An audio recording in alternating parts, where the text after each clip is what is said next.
Hey guys, happy holidays. I hope you all had a wonderful Christmas. I had a pretty good one, I should say. Um, I'm back finally after forever. I've been sick and working like crazy. I don't even get a day off this week, which is it's kind of irritating, but I finally found time to watch the past two episodes that have aired since before the break started. And now the season's about to pick back up again soon enough. I think like in a week or so, a couple weeks, right? It's supposed to pick up again, so we will have more new episodes. But you get this review from me, right? It's a double review since I said two episodes. I don't know why I keep doing that. Somehow I keep finding myself recording after two episodes air. I don't know. This season it just keeps happening, but I hope you guys like them regardless. So the first episode is called Tremors. I feel like I should mention that I actually have a Sherlock story, BBC Sherlock story that I wrote, actually called Tremor, and it kind of not deal with what's happened in the episode, but with trauma and tremors and all that.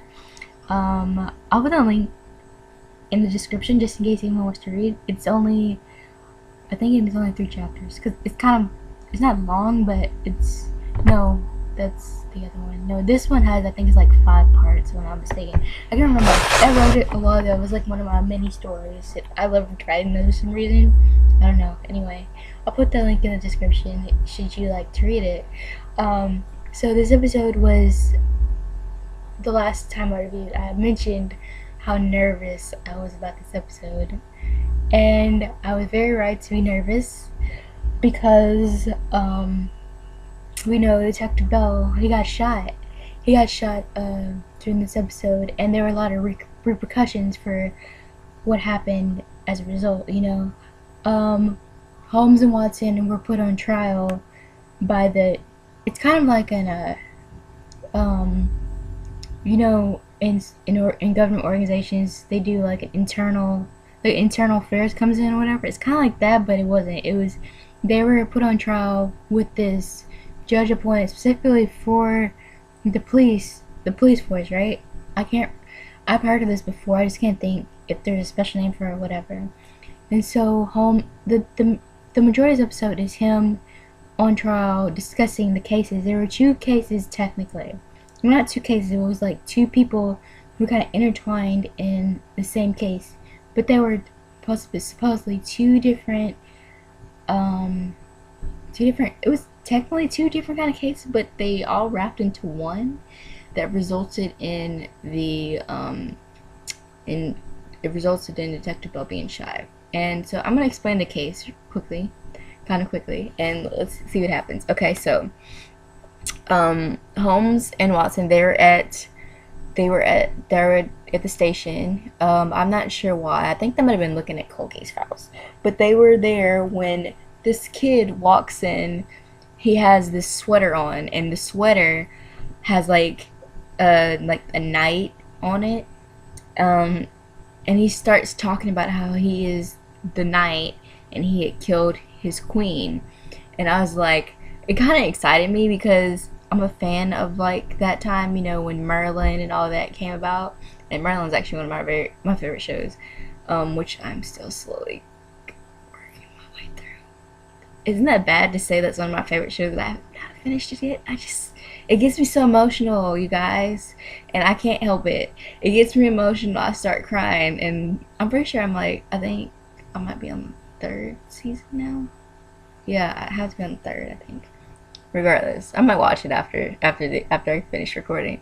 Yeah, it reminded me of the Knights of the Round Table, and I was like, oh my god, is this gonna be one of those things? It was kind of in the way. So this kid, he's talking about how he had to kill his queen because it was something he was supposed to do.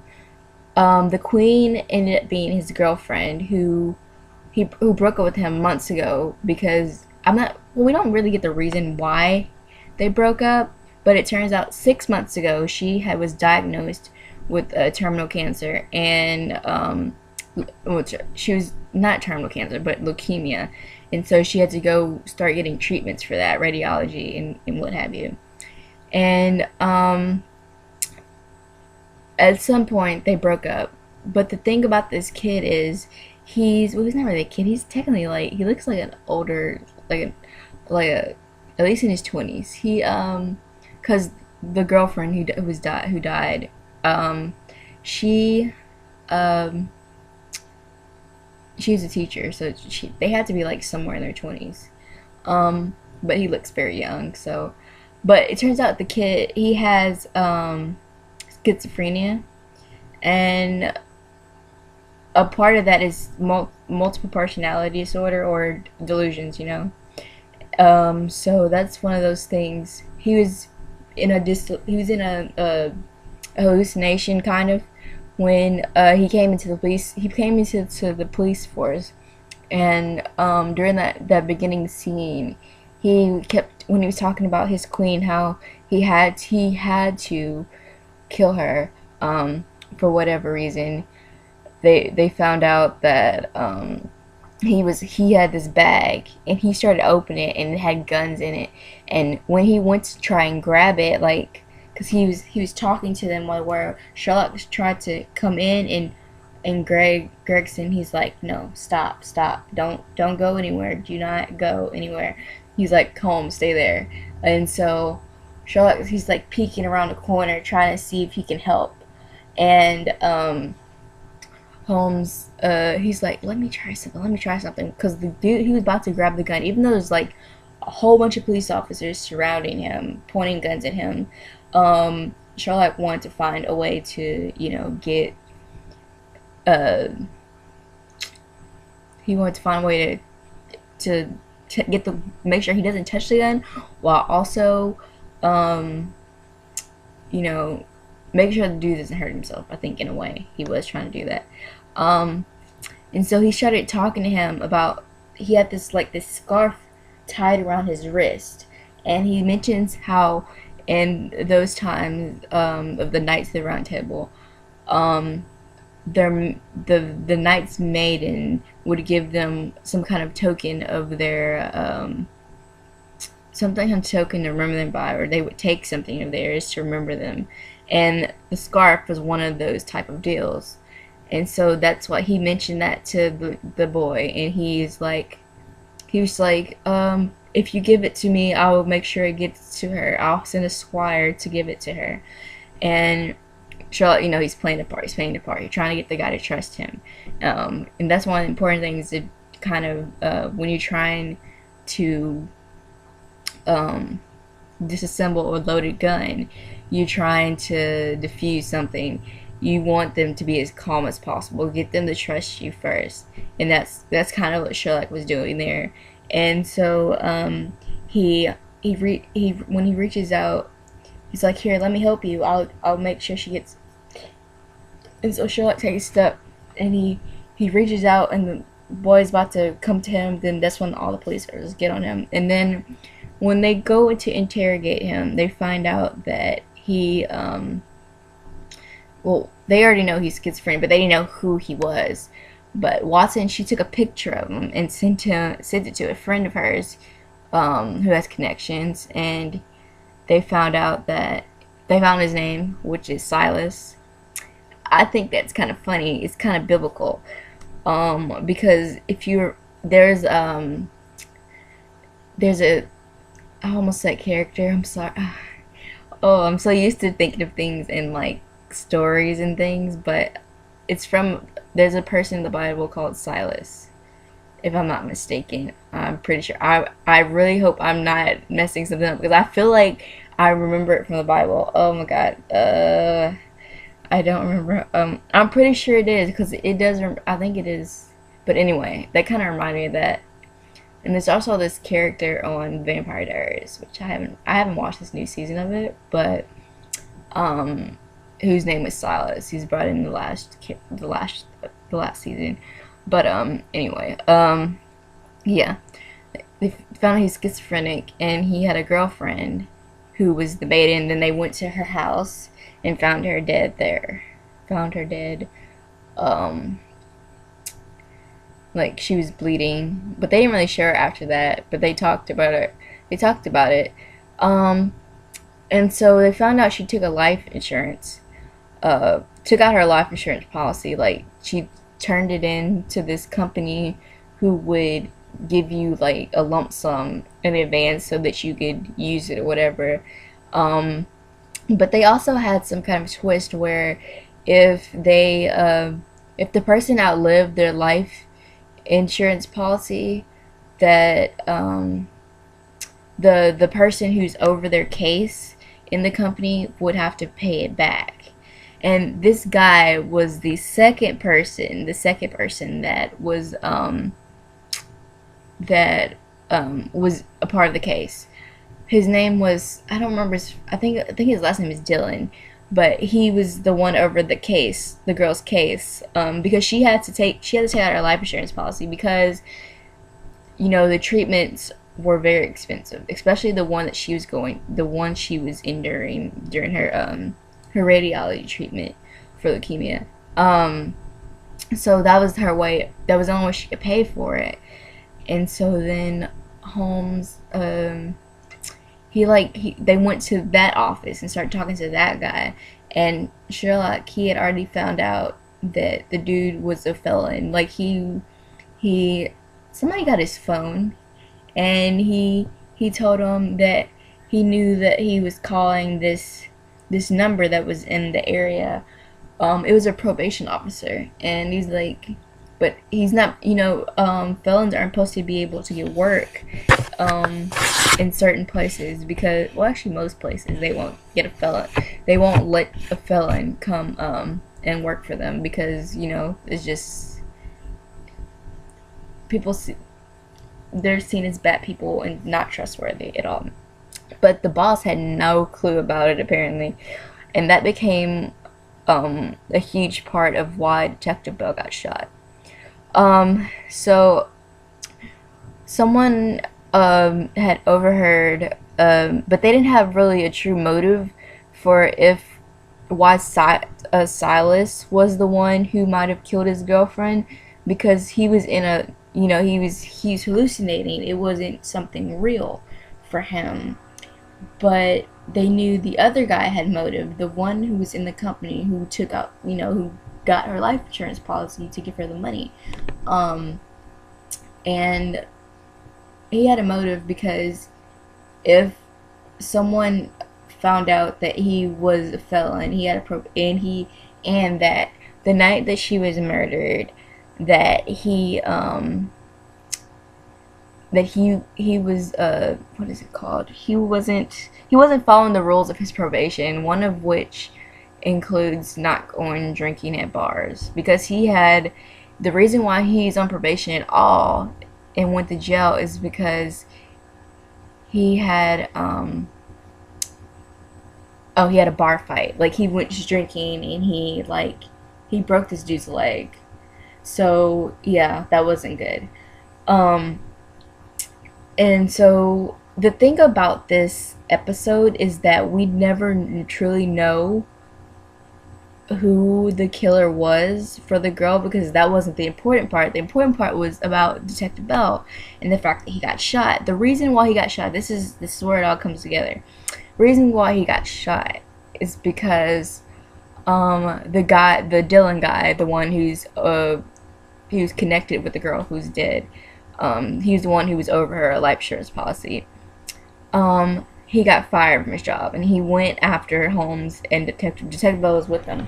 They had just walked out. I think they might have, if I'm not mistaken, I'm not for sure, but I think it was the precinct they had just walked out of. Him and Detective Bell and Watson, they were just walking out together and talking, and all of a sudden they hear Jude, and he's yelling, talking about, you're gonna pay for this because you made me lose my job because someone overheard him discussing that he was a convicted felon and told his boss, and he got fired, and he was about to shoot Sherlock. So Detective Bell, he jumped out in front of Sherlock, and it was over. Like, that's what happened. But the sad part about this is this. Okay, so in the previews for this episode, you'll remember that Holmes, there's the judge talking about how Holmes, the reason why they were there on the trial, because they wanted to see if they were going to give the suggestion that he and Watson's partnership with the NYPD is terminated. But it was just a suggestion. It wasn't something that was for sure going to happen. It's up to the commissioner, who was also among people to among the courtroom, to be able to make that decision. So this trial went over, I think, a couple days, because yeah, at least 3 or 4 days, if I'm not mistaken. And then okay, what happened? Okay, yeah, then Holmes, because first at some point before that's what he decided to do, because they had to wait for the commissioner one day, because then what was it? Watson was going to go to visit Detective Bell, because she and him, they don't have such a tense bond as Holmes. Watson is more trusting because she knows her stuff, and she's more the innocent party. Obviously, Sherlock's the one who's always trying to do things, and basically, in a way, Sherlock, he was vulnerable this episode at the same time as he was menacing, because he had Watson lie to the court, or should I say, had her lie to the court about what they did and what they didn't do, because a lot of the trial consisted of this woman, the prosecutor, asking, making accusations about them, breaking and entering into places, and among other things that were not legal. And he said that that was not something that actually happened. What I would love to see in this episode, though, truly, was if Gregson was actually, they showed him on the stand talking about it, but they didn't. They just showed Watson and Holmes. And this episode really broke my heart, because Watson had been trying to get Sherlock to go talk to Detective Belloc, to go sit with him, because she can tell he was really guilty about what happened, because, well, he jumped out in front of him and caught the bullet instead of letting him catch it. And as a result, Detective Bell's arm, it really messed up. Like, they had to wait 5 days after he was shot for them to even do the surgery that was necessary to get to, fix him. And there were complications during the trial. Like, while they were in the trial, Watson came in, and Holmes was on the stand. He was talking, and she had to get Detective Bell. Not Detective Bell, tripping. Got to get Gregson to come so she can tell him about what happened. So he had a clot in his arm, and they had to stop working on it. And so Watson was really, she was really Belle's friend in this episode, as she always is. She's always been the neutral, the slightly neutral party when it comes to the NYPD and Sherlock Holmes. But the thing is here is that when he finally went to go see Detective Bell after the trial was over. But the verdict, by the way, I should add, was that Holmes and Watson, of course, they continued to work with the NYPD, but it was a commissioner's choice, as I said. And the commissioner went to Detective Bell to see what he thought, because there were going to be a lot of more investigations to go on if they decided to terminate Watson and Holmes and their work with the NYPD. And Bell, we didn't see it, but he told him to don't let that happen, just let him come back. But when Holmes finally went to see Detective Bell, it was just really sad, because you can tell he was not happy at all, because he did his part as a police officer.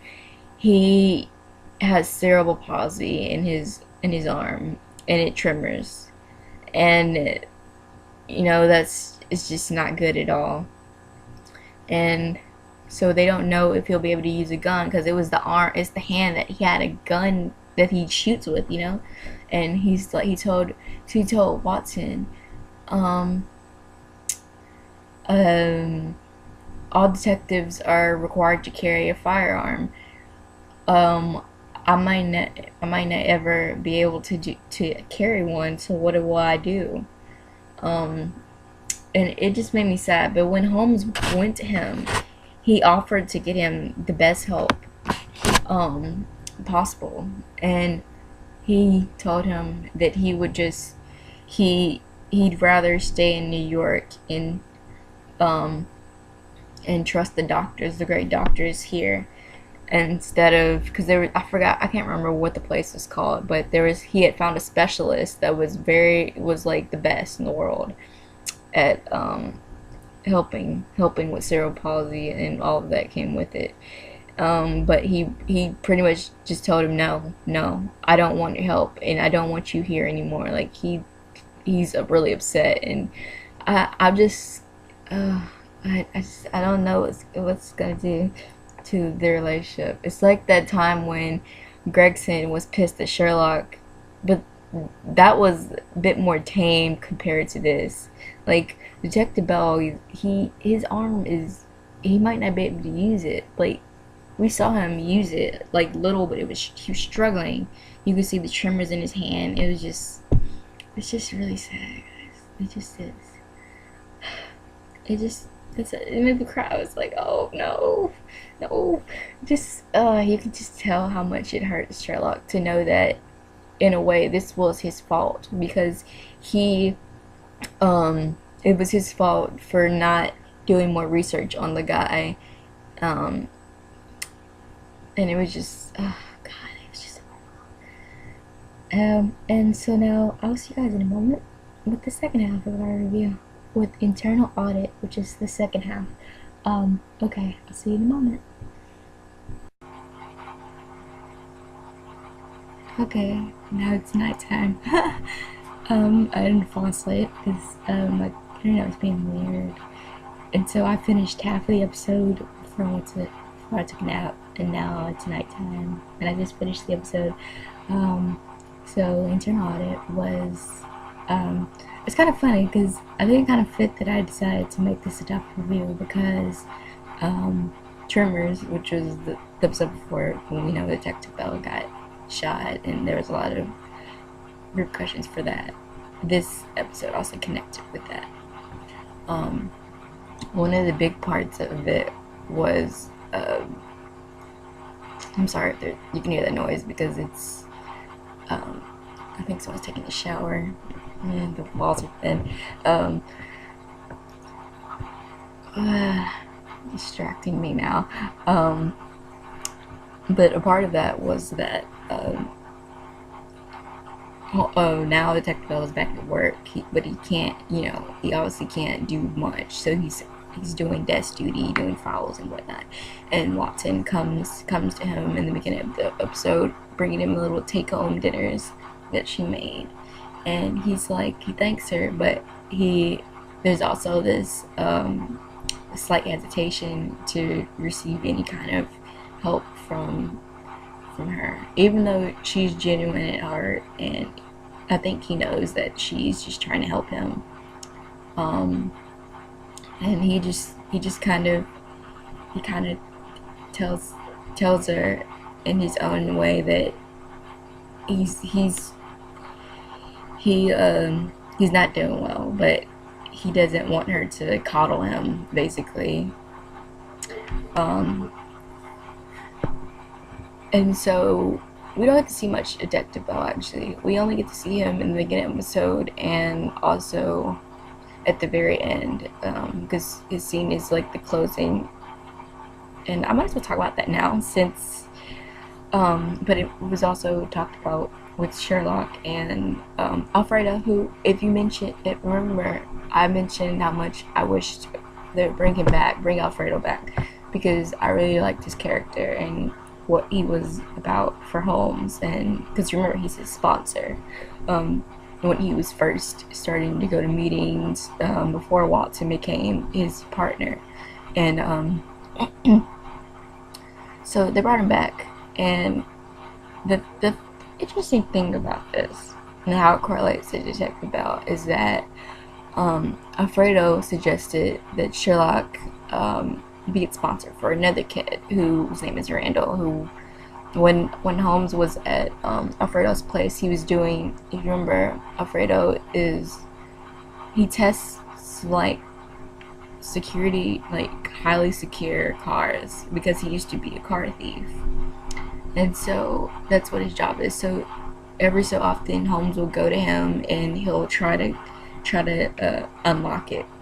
And so he failed at this one part because he was getting frustrated. He was frustrated over the Detective Bell thing because he hates it because he doesn't know what to do because Detective Bell already told him that he doesn't want to see him because he is highly upset that this has happened, that it hurt him this badly, even though he was technically doing his job. Um, so yeah. So Sherlock couldn't unlock the car because he's so overwhelmed with frustration, and then that's when not when Alfredo bring Randall into the picture, and he told him he he thinks Sherlock gets confused, and he thinks that he's talking about him, Alfredo, getting another sponsee. But in fact, he's trying to get Sherlock to become a sponsor because he thinks it's time for him. He thinks he would be a good sponsor for this kid. He's new. He's a newly, I guess, out of rehab addict. And I'm not for sure. I don't think they actually said what kind of addict he was. But Sherlock, he took Alfredo aside and was like, no, no. He's basically like, how do you think this is a good idea? I barely have time for anyone else. How would I have time to sponsor someone else? It's always about the work. And so he got a text from Watson telling me he had to go say, he's like, see? And then, so that was a big thing. But he ended up taking on Randall as him being a sponsor for him. But he laid down the rules saying, I'm not your friend. I'm just here to hopefully help you navigate your ways through life after getting clean or on your road to recovery. And I think a big part of why he accepted it was because I think he felt that Alfredo was right, that he has been in this longer and he knows that he has more experience with this, especially with how severe his addiction was and how badly he fell. And so that's pretty much what happened. And at the end, when Sherlock unlocked the car, Alfredo was asleep in his bed, and he hears the alarm go off. But it wasn't the car alarm; it was his house alarm. Like Sherlock, he freaking got into his house, like, because he has a security system, and he tells him he'll accept the guy as a sponsee or whatever. And but Alfredo's like, he just kind of sits with him and is like, in a way, he's like, this is good for you. It's showing that you may be feeling guilty about the Detective Bell thing, but you can basically try to help other people. Because the part of the thing earlier when he's like, I'm usually able to easily be sympathetic towards people, but I can't anymore because of what happened. And the part of Detective Bell's when he came in, when we see him again in the end of the episode, he gets called into Gregson's office, and he thinks Gregson's gonna be there, but it's just cause this DI, or this, not a DI, I'm thinking London type, but he's like a commissioner over this task force called the demographics something. It's like just demographic service or something. And I was like, that's a weird name. And the dude even mentions that's a weird name, but they basically deal with surveillance and things to help the city be safe from terrorism and stuff like that. And he basically offers Detective Bell a job because his situation was brought to his attention, but we don't know if he's going to accept it. And a part of me does not want him to accept it because I will miss greatly how that banter between him and Holmes, even though there's a part of me that understands why he's so upset with Holmes because he's basically stuck to a desk job if his hand does not get better, and it didn't look like it was. Um, It just makes me sad. It makes me more sad than it was in the last episode when he he basically just shut down from Holmes. Um, it just is sad. and so now we're gonna talk about the case, which also is kind of interwoven with Watson. Um, every once in a while, they get a case where Watson has some kind of affiliation with someone. So there's this man who we saw in the very beginning episode. He is basically he's the head of this big company who's been he's in under investigation for being a fraud. And so we see him, he's watching the news about himself, and he's taking out a shotgun from a drawer. He had just poured some whiskey, and he looks like he's about to kill himself. Then suddenly this person comes in and starts shooting him. I think he shot him in the leg and he starts torturing him. The next shot we see is after we see him like begging for mercy, saying no, don't do this to me, don't do this, because it's someone he knows apparently, but we hear the voice, but it doesn't give much to go on really. They show him dead, like he's tied to the chair with blood coming all out of him, and they think it's someone who he affected with the fraud scandal that he had going on.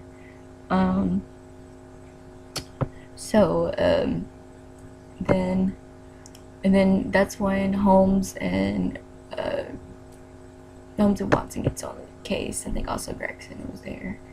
And then so that's what I'm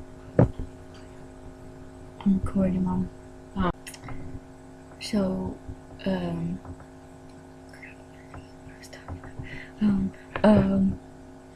so we're at the part where, okay, after Holmes and Watson get on the case, they're looking to see clues, and Holmes, he deduces that the man was about to kill himself before he was actually killed by someone else.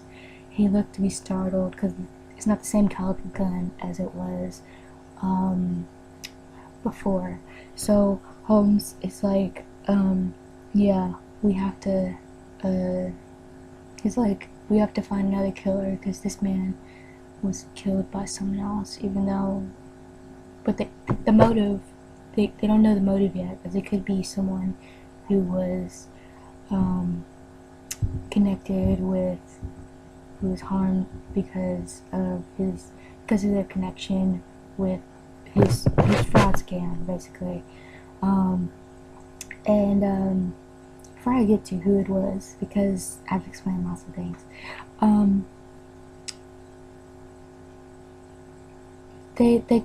the first go-to is to talk to the woman who was the journalist over this case. She was the first one who brought the idea of the fraud happening to the world, basically, because she wrote about it. And Holmes could contact her so they could talk, and then suddenly she's dead in the same way as the guy before.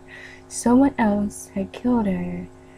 It wasn't even that long after the fraud guy was killed, and so they believe there's some kind of tie. But before I get to this bit, when the woman who found the guy who's under investigation was actually connected to Joan. This is what I was trying to get to. So Watson is what is it? So if you remember, Watson used to um, do what she did for Sherlock before they became partners. She used to be the sober companion for most people, a few people before she met him, and she found something solid in her life after not being able to be surgeon anymore. Um, well, this woman turned out to be one of her ex uh, clients, and she couldn't say anything. Well, she could have said something, but the thing about Joan is she wanted the woman, to make the first move and say what she needed to say. And so it turns out, this woman, Joan lived with her for 6 months, helping her because she was addicted. I'm not for sure what it was, but she had an addiction which fueled her. She ended up having a baby by the baby father, who they never really mention except once, and she can't put her name into the case because of the client. God, what is that word? I'm trying. It just sounds like it's not gonna come out. The client, that whole thing where you can't confidentiality agreement. There we go, confidentiality agreement, and so that becomes kind of hard when ultimately the woman is actually connected to, in a way, she's connected to possibly one of the killers. Ends up being two, and the first killer's name is Nelson, and Nelson was the one who killed the journalist. Nelson was one of her boyfriends. It was the boyfriend, actually, one of the boyfriends when she had gotten when she was with Joan and she's trying to get better. And he had been yelling at her at one point in time, and that's how she recognized him, because she had walked into them arguing about something, and she's like, I know who this person is, and Sherlock was about ready to, put the woman's story out in public, but she couldn't do that because of client God, I cannot talk now. Confidentiality. So they had to find another way, and Watson was adamant about finding another way to help, get this guy in. So they find a clue to Nelson being associated with this gallery that it seems is also connected to a different organization, which is helping people like the Nazi, the German, the people who were harmed by the Holocaust. And what he do? He gives back money to those families or the victims, to say, it's kind of like saying, I'm sorry that you had to endure this. It's kind of like a pain and suffering type of thing, in a way. And so they find out he's connected to this guy, more like he gave paintings to this gallery that somehow is connected to this Holocaust organization. And what they find is that, so they go to the gallery, and what they find is that sorry, my phone's going, not important. My phone, what's going on? Sorry. They find out that Nelson was actually killed at the gallery. Like, he found some scuff marks on the ground because there was this woman who worked there who, she looked very disinterested in what was going on. Like, she was very slack, and she really didn't seem to have anything really going on. So she wouldn't answer any of Sherlock's questions. But he knew that she was lying, and he just went and browsed the gallery, and he found these little scuff marks on the ground. And he's like, he tells Watson, someone's been dragged. And so he calls the woman over, and he's like, so are you sure, you're the one who opened the gallery this morning, are you sure there was no odd activity going on? And she had said no. And so they follow the trail to this back door, and this back door, when you open it, he's like, someone was dragged. And so he opens one of the trash bins in the back, and there's a body. It's Nelson, dead. And so then that's when they bring the police in and Greg's in, and that's when they find so that's when they find the guy, and they realize he was killed by someone else, also connected with the case. Nelson ended up just being someone who was a third party. He was a drug dealer who also worked the gallery, but he also found something against that the journalist had on him, and that's why he killed her, and he took her laptop, which was one of the reasons why they were trying to search for him in the beginning, because they found him on park footage, and that happened. So ended up dead, and the person who killed him was someone who, who knew he would have some information on them, and that ended up being the guy over the Holocaust organization. He killed him to keep him quiet from saying anything about how he was embezzling money from using the names of people who were harmed or had family who was harmed during the Holocaust. And so he had that on him, and so he decided to kill him in order to keep him quiet, as most people do when they embezzle. They can't have people, spill their secrets, and so that's kind of how that happened. That's kind of how it ended. It all came together. That's a really good episode. As for both of these episodes, they're actually good. I'm actually very worried about this whole Detective Bell situation, to be honest. I don't want him to go. I really like him. He's great. He's really great. And I don't know what's gonna happen in this next episode when we come back, and gosh, guys. But I want to talk about something really quickly. Sherlock. You see Sherlock? I always end up talking about it somehow in these things. It's coming back on Wednesday, New Year's Day. So excited. So I live in the US, as you all know, but I will be watching it live. I'm gonna watch it on live stream because I cannot wait 2-3 weeks afterwards just to watch it. But I'm gonna watch it twice. I'm gonna watch all the episodes as they air on the UK, and I'm also gonna watch it when it airs on PBS. But yeah, I'm very excited about it, and I felt like mentioning it. I don't know if any of you are gonna watch it either. Are you gonna watch it live, or are you gonna watch it when it airs in the US? I did this with Doctor Who. The Doctor Who was coming on the same day as it came on, when it aired, but it aired earlier in the UK. So I was like, I'm watching it. I'm watching it live. I'm gonna watch it later. So I'm excited. I'm kind of nervous though, because we've been waiting for this for a long time, and now we have it, and now I'm just really nervous, and I know I'm gonna start crying at some point, or but I'm not sure if I'm gonna do any kind of videos about it yet, because I don't want to spoil anything for anybody. So I might record them, but I might not upload them for a while, unless anybody wants me to. Then I might potentially do it, because I don't know, I do want to, but I'm not sure yet, because I don't want to spoil anything for anybody. But yeah, if you would like me to, be sure to let me know, and I'll be sure to, jump on that bandwagon and talk about it. I know I will make videos throughout this kind of deal. I feel like I should mention, I don't know if I mentioned this in a vlog or something, but the mini episode for Sherlock also aired. I'll put that in the description along with the Tremor fic. Oh, it's 7 minutes of pure sadness and angst, but also good things. I'm gonna put a link to this gift set that I made, which I actually made 2.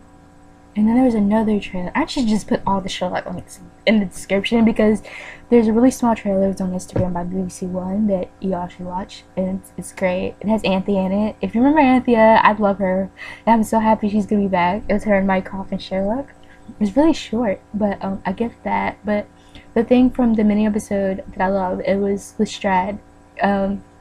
He had walked out of the pub, and there's this newspaper, and it says the game is on.